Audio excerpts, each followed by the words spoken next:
Assalamualaikum warahmatullahi wabarakatuh. Jadi di sini saya akan membahas tentang seputar hukum acara perdata. Yang dimana pada materi pertama tentang pengertian hukum acara perdata.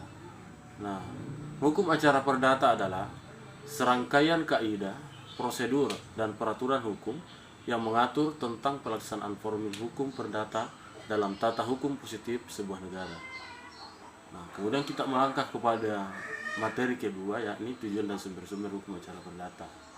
Nah, konsep istilah hukum acara perdata menurut para ahli. Nah, menurut Sudikno Mertokusumo, hukum acara perdata adalah peraturan hukum yang mengatur bagaimana caranya menjamin ditaatinya hukum perdata material. Sedangkan menurut Profesor Dr. Andes Soepomo, dalam peradilan perdata, tugas hakim ialah mempertahankan tata hukum perdata atau menetapkan apa yang ditentukan oleh hukum dalam suatu perkara. Fungsi hukum acara perdata. Jadi ada dua fungsi hukum perdata material, yaitu mempertahankan dan melaksanakan. Tujuan hukum acara perdata yakni menetralisir pelaksanaan dari hukum perdata material, contoh membantu masyarakat setempat. Kemudian sumber hukum acara perdata yaitu pertama jurisprudensi, kemudian kedua adat kebiasaan para hakim dalam melakukan pemeriksaan perkara perdata, dan yang ketiga doktrin atau ilmu pengetahuan dan lain-lain. Kemudian kita melangkah kepada materi ketiga tentang asas-asas hukum acara perdata. Asas peradilan bebas dari campur tangan pihak-pihak di luar kekuasaan kehakiman. Yang kedua, asas objektivitas, asas tidak memihaknya pengadilan. Yang ketiga, asas gugatan atau permohonan dapat diajukan dengan surat atau lisan. Dan yang keempat, asas keaktifan hakim dan pemeriksaan. Kelima, asas beracara dikenakan biaya. Keenam, asas para pihak dapat meminta bantuan atau mewakilkan kepada seorang kuasa. Ketujuh, asas sifat terbentuknya persidangan. Kemudian yang terakhir, asas mendengarkan kedua belah pihak. Dan kita melangkah kepada materi keempat tentang tuntutan hak, di mana pengertian daripada tuntutan hak di sini adalah suatu upaya yang bertujuan untuk memperoleh perlindungan hukum atas hak-hak tertentu yang dimiliki oleh seseorang melalui proses peradilan yang dibenarkan menurut hukum untuk mencegah terjadinya eigenrechtszin atau perbuatan main hakim sendiri dalam melaksanakan haknya sehingga menimbulkan perbuatan melawan hukum yang dapat merugikan pihak lainnya. Jenis-jenis tuntutan hak. Yang pertama, gugatan. Terdapat sekurang-kurangnya dua pihak peradilan contentions mengandung sengketa. Dan kedua, permohonan. Hanya terdapat satu pihak saja, peradilan voluntra atau peradilan sukarela, tidak mengandung sengketa. Kemudian ciri-ciri tuntutan hak. Yang pertama, contention jurisdictive memiliki dua poin. Yang pertama, ada pihak yang bertindak sebagai penggugat dan tergugat. Dan yang kedua, pokok permasalahan hukum yang diajukan mengandung sengketa di antara para pihak.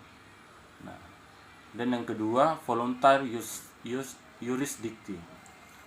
Nah, voluntary jurisdictive ini memiliki tiga poin. Yang pertama, masalah yang diajukan berisi kepentingan sepihak. Kedua, permasalahan yang diselesaikan di pengadilan biasanya tidak mengandung sengketa. Dan yang ketiga, tidak ada pihak lain atau pihak ketiga yang dijadikan lawan. Nah, kemudian kita melangkah kepada materi kelima, yakni tentang surat kuasa. Tinjauan umum surat kuasa. Surat kuasa khusus tidak diatur secara jelas di BW, tersirat dalam surat kuasa hukum. Pertama, identitas para pihaknya.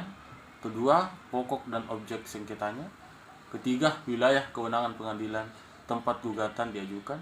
Keempat, penyebutan kata-kata khusus dan klausul khususnya. Kelima, hak-hak penerima kuasa, yaitu hak substitusi dan hak retensi.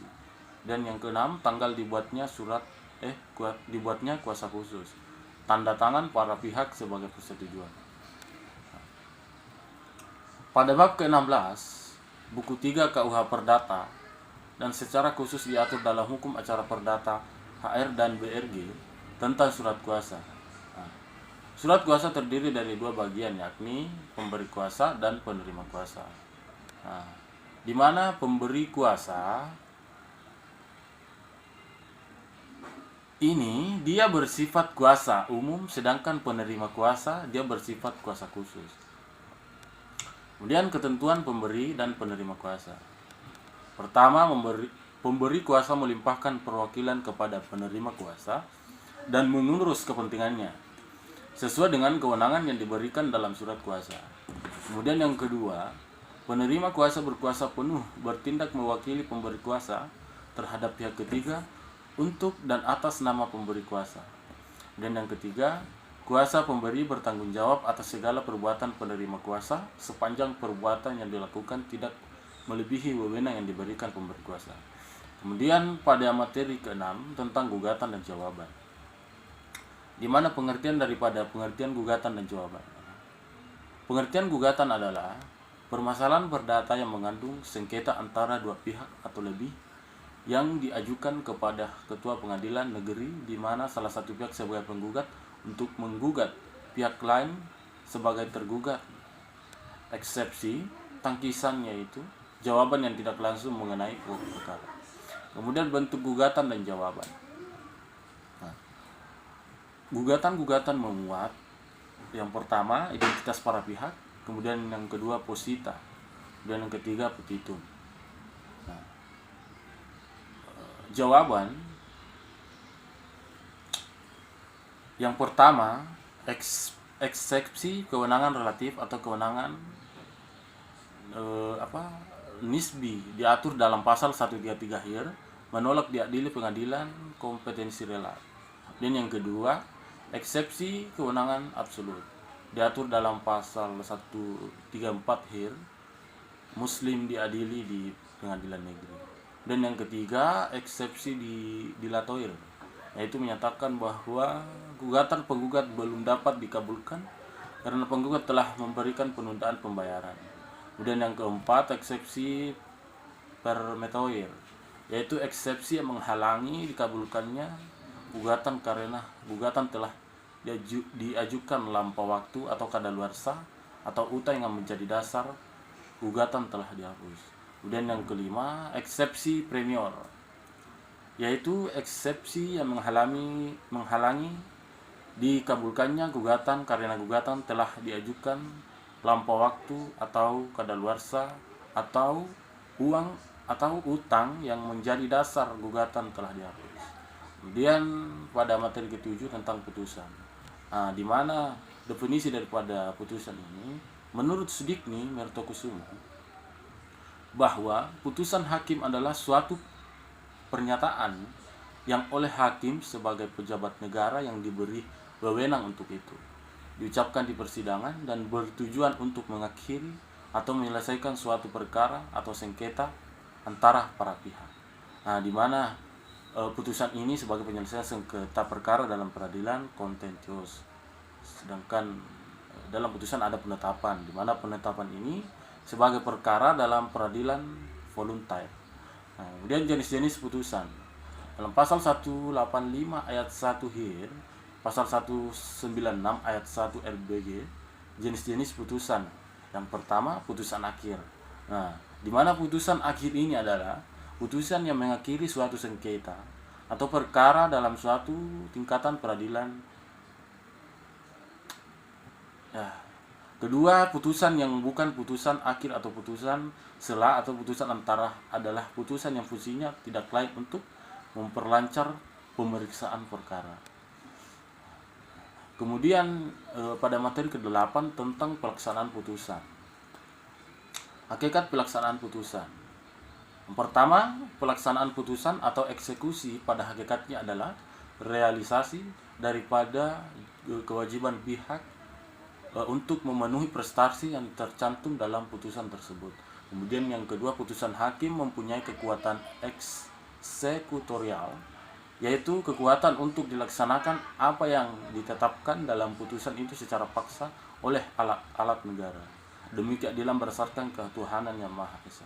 Dan yang ketiga, hanya putusan konde matoir saja yang dapat dilaksanakan secara paksa oleh pengadilan. Putusan deklarator dan konstitutif tidak memerlukan sarana pemaksa dalam melaksanakannya, karena tidak memuat hak atau suatu prestasi. Kemudian jenis-jenis pelaksanaan putusan. Yang pertama, eksekusi putusan yang menghukum pihak yang dikalahkan membayar sejumlah uang, pasal 196 HIR, pasal 208 RBG. Kedua, eksekusi putusan yang menghukum orang untuk melakukan suatu perbuatan. Orang tidak dapat dipaksakan untuk memenuhi prestasi yang berapa perbuatan. Akan tetapi pihak yang dimenangkan dapat meminta kepada hakim agar kepentingan yang akan diperolehnya dinilai dengan uang pada pasal 225 HIR, pasal 259 RPG. Kemudian yang ketiga, eksekusi real merupakan pelaksanaan prestasi yang dibebankan kepada debitur oleh putusan hakim secara tanggung, pasal 1033 RF, pasal 200 ayat 11 HIR, pasal 218 ayat 2 RPG. Eksekusi langsung. Kemudian yang keempat, eksekusi langsung terjadi apabila seseorang kreditur menjual barang-barang milik debitur tanpa mempunyai titel eksekutorial terdapat pada pasal 1155 sampai 1175 ayat 2 KUHP Perdata. Nah, kemudian pada materi terakhir tentang upaya hukum terhadap putusan. Upaya hukum adalah upaya atau alat untuk mencegah atau memperbaiki kekeliruan dalam suatu putusan. Yang pertama, perlawanan atau perset. Dasar hukumnya pada pasal 125 ayat 3 Jo, 129 HIR, pasal 149 ayat 3 Jo, 153 RBG. Perlawanan merupakan upaya hukum tentang putusan yang dijatuhkan di luar hadirnya tergugat. Putusan perstek, perlawanan pada asalnya disediakan berpihak tergugat yang umumnya dikalahkan. Dan yang kedua, banding Undang-Undang Nomor 4 Tahun 2004 Pasal 21 ayat 1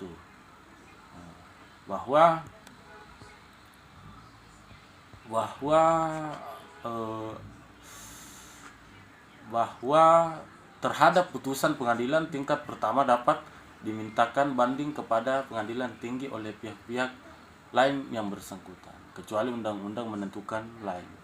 Dan yang ketiga, kasasi. Pada Undang-Undang Nomor 4 Tahun 2004 Pasal 22 bahwa terhadap putusan pengadilan dalam tingkat banding dapat dimintakan kasasi kepada Mahkamah Agung oleh pihak-pihak yang bersangkutan, kecuali undang-undang menentukan lain. Kemudian yang keempat, tentang peninjauan kembali. Pada Undang-Undang Nomor 4 Tahun 2004 Pasal 23 ayat 1, terhadap putusan pengadilan telah memperoleh kekuatan hukum tetap, pihak-pihak yang bersangkutan dari mengajukan peninjauan kembali kepada Mahkamah Agung apabila terdapat hal atau keadaan tertentu yang ditentukan dalam undang-undang. Yang dimaksud dengan hal atau keadaan tertentu dalam ketentuan ini antara lain adalah ditemukannya bukti baru dan atau adanya kekhilafan atau kekeliruan hakim dalam menerapkan hukumnya. Kemudian yang kelima, perlawanan pihak ketiga. Nah, yang pertama, asas. Putusan yang mengikuti mengikat para pihak yang berperkara dan tidak mengikat pihak ketiga. Pasal 1917 KUHP Perdata. Kemudian yang kedua, apabila ada pihak ketiga yang hak-haknya dirugikan oleh sama suatu putusan, maka ia dapat mengajukan perlawanan terhadap putusan tersebut pada pasal 378 NP. Perlawanan ini diajukan kepada hakim yang menjatuhkan putusan yang dilawan itu dengan menggugat pihak yang dengan cara biasa, pasal 379. Apabila derfenderves dikabulkan, maka putusan yang dilawan untuk diperbaiki sepanjang merugikan pihak ketiga pada pasal 382 RF. Ya, itulah tadi penjelasan tentang seputar hukum acara perdata, dan jika ada kekurangan dari saya mohon dimaafkan. Billahi taufiq wal hidayah. Assalamualaikum warahmatullahi wabarakatuh.